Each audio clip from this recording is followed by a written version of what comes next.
Estás a estudar errado, a verdade sobre as técnicas de estudo popular.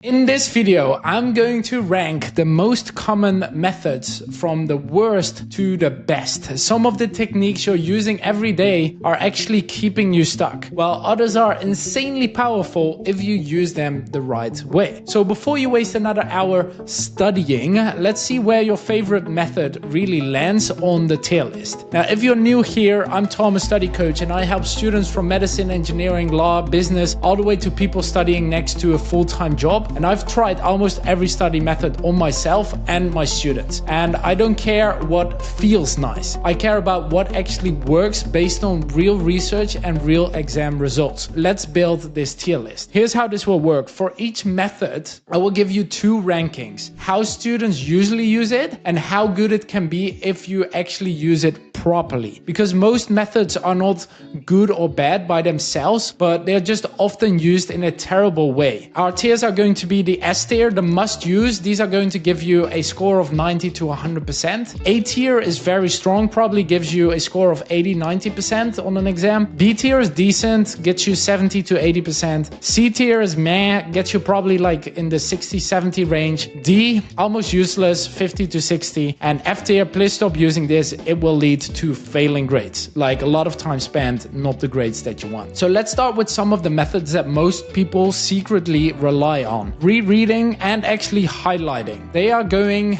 into this F tier. You know this one. You open the textbook, you read, you highlight random sentences. It feels productive, but you forget everything 2 days later. So it's super frustrating. Most students live in this tier still. We are spending about 13,000 hours at school and nobody teaches us how to learn, so a bunch of people just do this. It gives you a nice feeling of familiarity, but your brain is not actually being tested, so that means you're not building real memory for understanding. It means that people often read the same notes over and over again and again, which is not going to get you the results that you are looking for. Research has found that there were 3 study groups. Number A highlighted the text and did an exam. But B learned from the highlighted pieces of text of student A and took the exam. And group C, they just took the exam without highlighting at all, and all of them scored approximately the same. There was no significant difference. So highlighting goes into F tier. It's mostly fake work. It feels like study, but doesn't really stick. So it can be useful, so it might go to a D tier if you are using it to skim and scan before classes. But if you don't go into active recall, it's just trash. Let's move to the next one, which is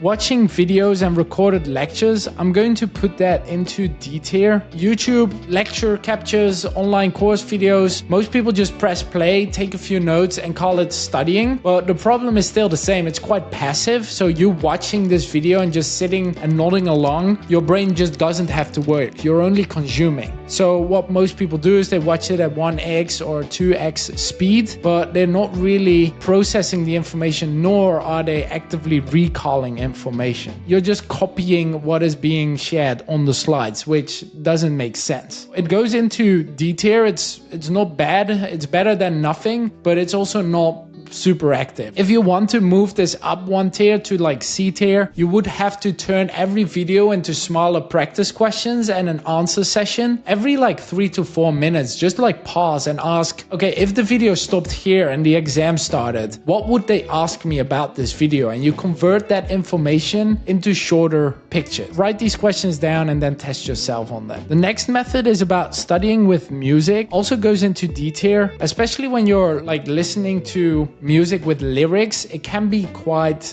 distracting. If you listen to binaural beats or lo-fi, that might be okay. However, music with lyrics competes with the words that you're trying to read, so therefore it distracts you, and then your brain has to split attention, which usually lowers the memory and the accuracy of your study session. Studying in silence versus studying with music often show equal or worse performance with music, especially when the task is complex. Do not study with music. Ideally, do not have your phone next to you to change numbers if you dislike it. Ideally, work and study in silence. If you choose to study with something, do binaural beats or classic Baroque music. Let's go to some methods that are actually good, but probably still not getting you the results that you're looking for.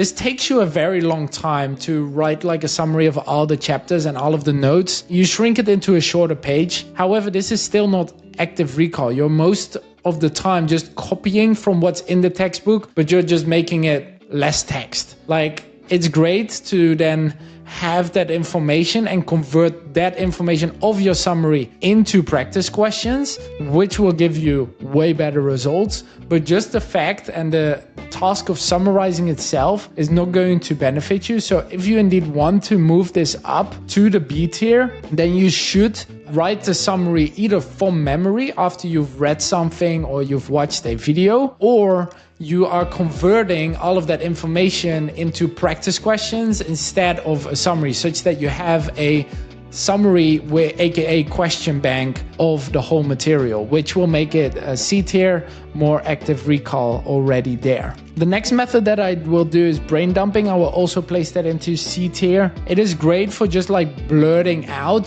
the information that you've just studied. You can take like a blank page and try to write everything down from memory. The impact is good.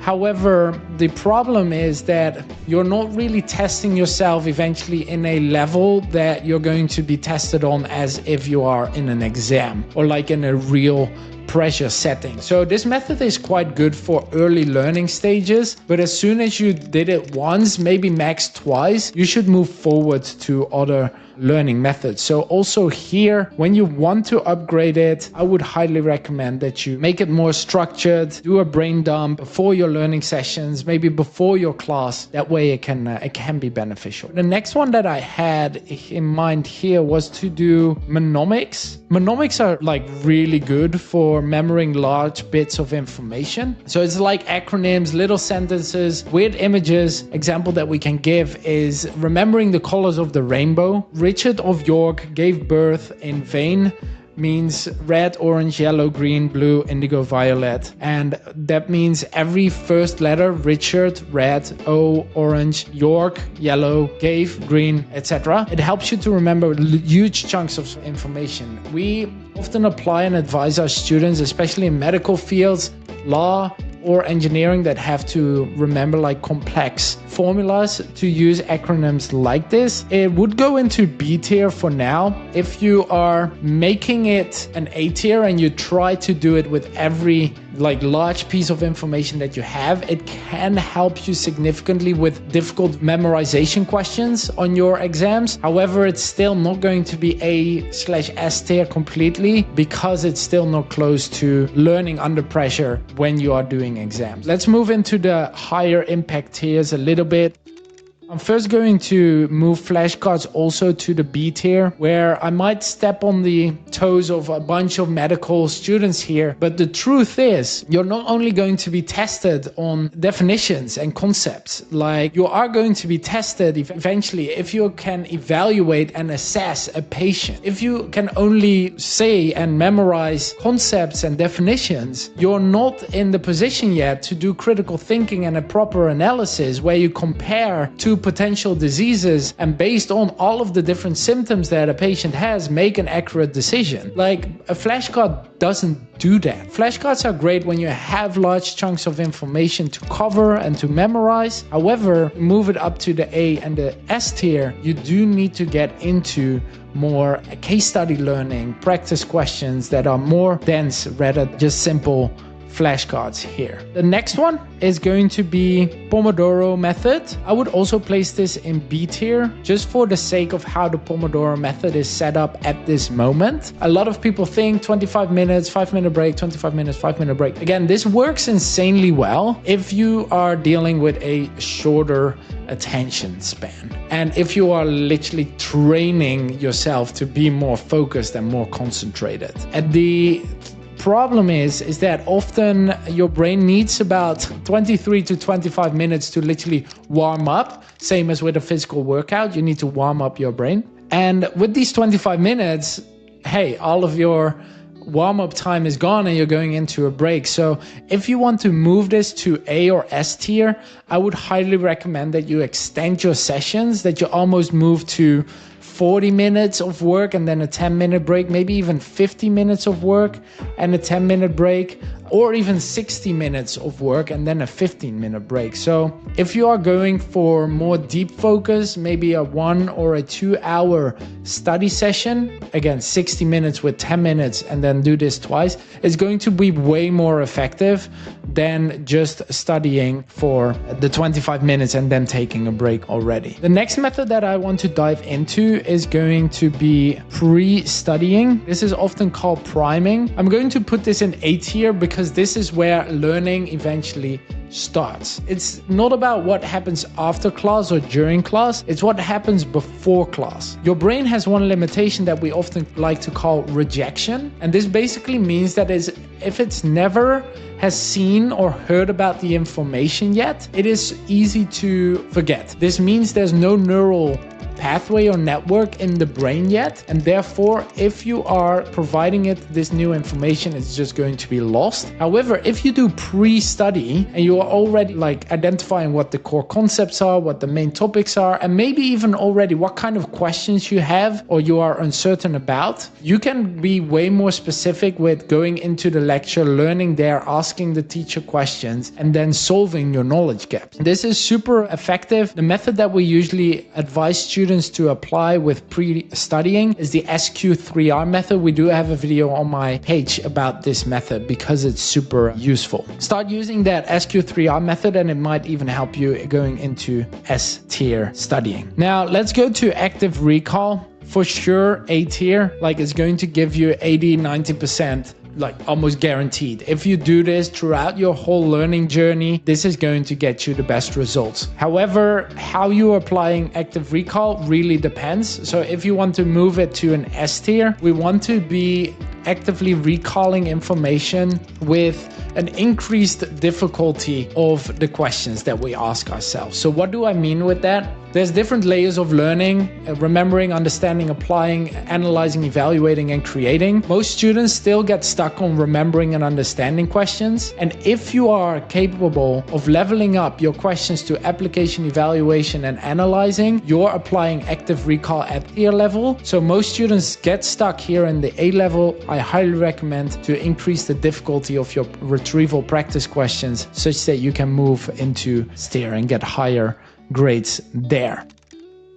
That brings me also to the next method, which is super famous, the Feynman technique. Definitely A tier as well. So basically what you do is you grab a topic, you teach it as if you are teaching a 5-year-old, and then you're going to identify your knowledge gaps. Where are you making mistakes and what does that eventually lead to? If you make the mistakes, what is the knowledge gap? You can restudy it again with any active recalling methods, or maybe indeed it is a matter of flashcards or mnemonics, and then you teach it again and you practice this information again. Spaced repetition, A tier for sure, because it beats short-term memory. With spaced repetition, you basically spread out your learning over an extended period of time. What we usually advise students to do is that if they went to a class or they studied something today, they repeat it about an hour, 2 hours later, they repeat it 1 day later, they repeat it 1 week later, they repeat it 4 weeks later. Note, ideally you combine this with the different active recalling, an increase of challenging questions, such that you are also, training your brain to solve more complex problems instead of just doing flashcards with spaced repetition, which keeps you in that B tier. So spaced repetition, super useful if applied correctly and with the right learning methods. So for example, your first repetition should be before class, pre-study. You go into class, you do active recall, for example, the Feynman technique. And then after that, 1 day later or 1 week later, you do practice retrieval questions with active recall. And then the final one is mock exams, goes straight into S tier. And here's why. Because there's nothing better than to test yourself as if it's a real exam. This way you're building the... Este website pode ajudá-lo a melhorar a sua leitura e compreensão auditiva em inglês. Recorrendo a IA, divide as frases em segmentos curtos e fáceis de entender. Com o leitor, pode ajustar a velocidade, fazer pausa ou recuar para compreender cada frase. O site disponibiliza tradução em 20 idiomas, facilitando a aprendizagem. Basta escrever engnest.com no seu navegador e experimentar.